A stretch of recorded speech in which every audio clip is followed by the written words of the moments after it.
bi nag ñu ngi fi nga xam ne mooy kër Serigne Mbaye Ndiaye def li nga xam ne moo di wàllu ndogu wi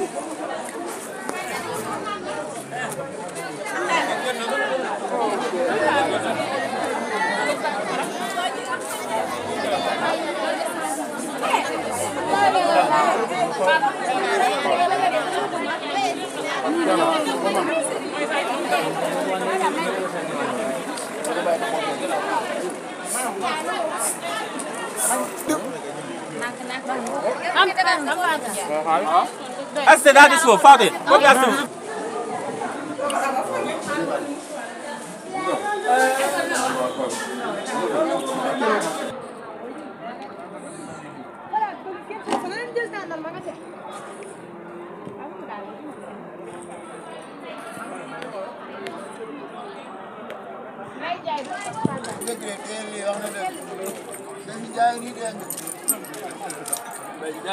Yaa jël Ablaye Diop.